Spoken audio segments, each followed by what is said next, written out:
This video is brought to you by Blessed Be God Boutique, maker of Catholic fashionable apparel, handmade accessories, and more.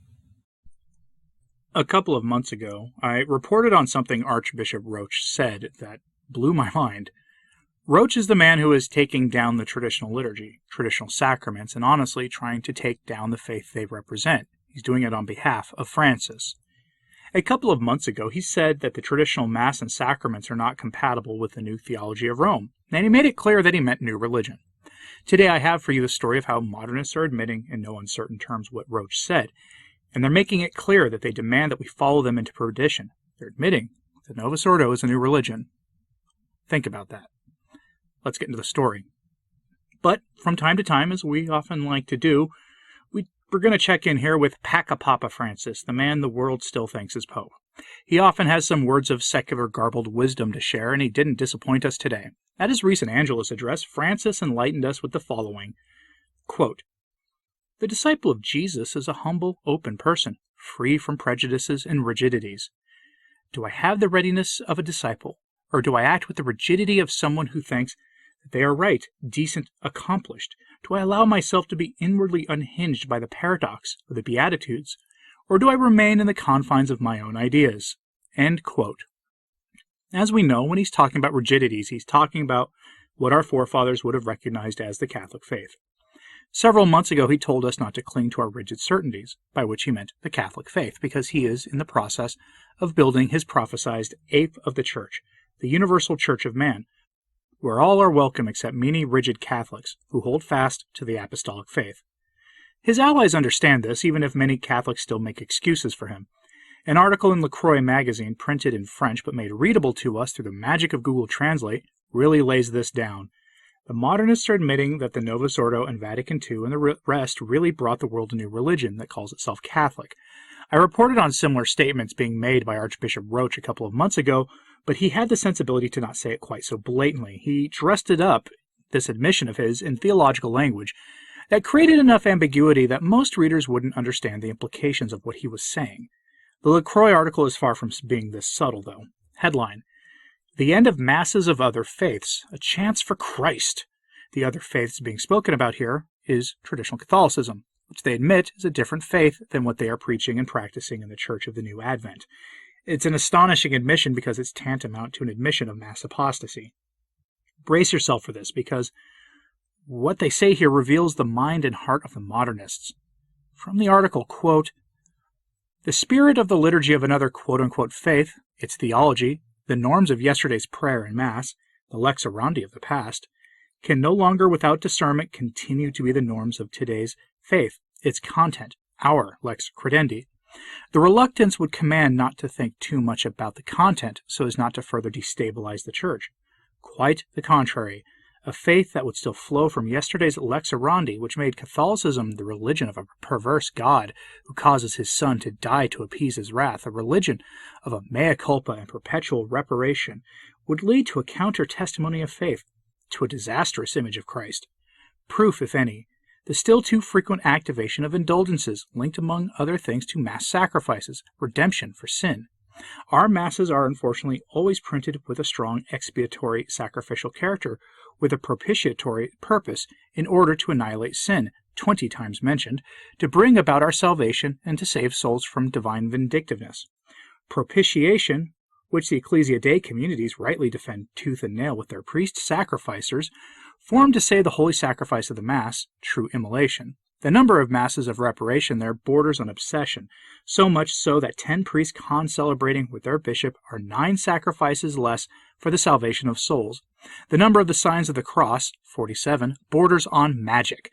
The sacrament of the Eucharist is always an antidote to sin. See the Council of Trent, 23rd session. End quote. That is a grotesque misunderstanding and representation of the faith, and it sounds like something right out of Luther or Calvin's tirades against the holy sacrifice of the Mass. But be thankful for one thing. They are admitting that this is a new religion that they're promoting, something new born out of the chaos of Vatican II and the years after. They admit it openly. And I want you to remember something. This was printed in LaCroix magazine. It is a mainstream Novus Ordo outlet with oversight from various bishops. They approved this message. This is the message they want out there. This is the mainstream opinion in the institution calling itself the Catholic Church. Here, now in our time. Lent is coming. Please remember this article when you're motivating yourself to make Lent count. This is what they have wrought, and the modernists admit that the Catholic faith must be buried for their new way to survive. Here they admit it, and they aren't sugarcoating or obfuscating it with complicated-sounding theological lingo that most of us will fail to understand. Here, their admission is clear and unambiguous, and they demand that we submit to it. In the article, the author goes on to talk about how the synodal process will fully realize this new faith they've created. I presented to you recently Cardinal Mueller's warning on this, for he warned us of the exact same thing, that the modernists in Germany would be pushing to remake the church into the image and likeness of their father below, and the modernists agreed with him, in spirit at any rate. But what do they demand we submit to? Rorate Caeli shared this on Twitter, and it gives you a pretty good idea of what's in store for us, since they're not only coming after the Apostolic Mass, but also after any attempt to make the Novus Ordo Catholic. Rorate Caeli tells us that a parish in Fontana, Wisconsin, will be having a 1970s-themed Mass in the coming days. Yes, Mass with themes. Welcome to the Church of the New Advent. This was advertised in the parish bulletin and on the parish website, and I will have links to the Rorate Caeli tweet with its link to the parish bulletin on my sources site at returntotradition.org in today's show notes, because I don't want you to just take my word for it. I would like you to go look at this for yourself.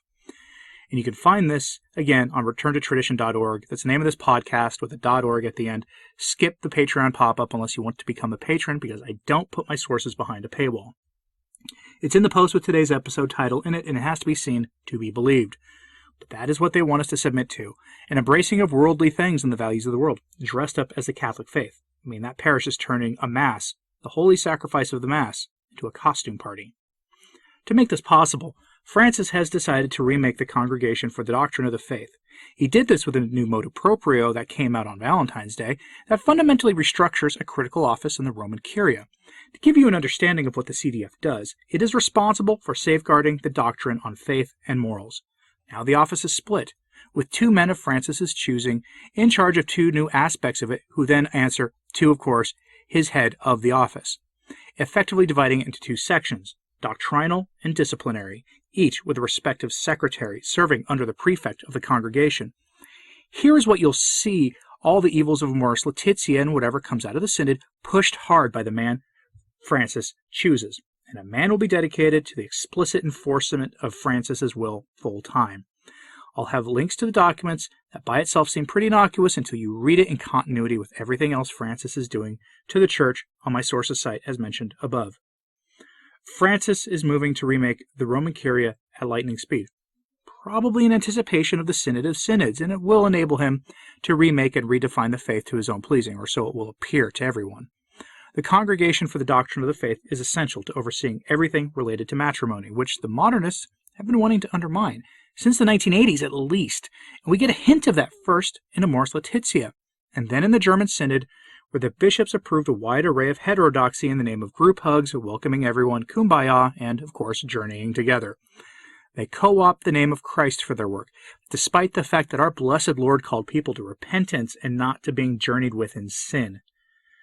Archbishop Carlo Maria Vigano recently released a letter that is way too spicy for this place on the role Francis and the rest of the heretics in Rome have been playing in uniting the Church to the world, and in it he lays out what the Church has assisted the servants of Moloch in achieving in the world.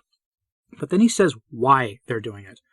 They're building a new faith, something that is such a clear break from the past that any clinging to the hermeneutic of continuity is pointless and fruitless. Quote, "It seems clear to me that there is no contradiction in the behavior of the highest spheres of the Catholic hierarchy, since it is an integral part of this plan. The great apostasy consists precisely in this, in having superimposed, as it were, an ultra-progressive heretical church on the true Church of Christ, a church whose hierarchy formally coincides with the Catholic hierarchy, and thanks to this it manages to impose with its authority those deviations and those errors that it should rather combat and eradicate. The base of this betrayal of the Roman Sanhedrin is, above all, the loss of the supernatural dimension and the salvific role of the Church. Since faith is considered as a product that is sold to customers, it is obvious that in order to increase sales, the aim is to adapt the product to make it more marketable. But this is a corporate approach, which sees pastors not as heralds of the gospel in a world that must be converted to Christ, but as executives of a profit-seeking society or poll-sensitive party officials." End quote. How many homilies have you heard in the Novus Ordo that are either vapid and empty of meaning, or, perhaps worse, are the kinds of things you'd expect from a guru trying to sell you a book on being a better you? How much of that have we heard over the years? This problem with Francis isn't new at all. It goes back decades, and the powers that brought Francis to the See of Peter are now reaping the rewards of their patience and investment. They won't win in the end, but at this point, remaining under their influence is a dangerous gambit for anyone who values the eternal fate of their soul. What will you do? The Modernists admit openly that they have a new faith in Rome these days. Will you submit out of some notion of obedience because they appear to occupy offices in the church? Let me know in the comments, please, because I really want to know what regular Catholics who still have the faith think about all this. And like and subscribe if you haven't. It really does help. As always, pray for the church. I'm Anthony Stine. Ave Maria.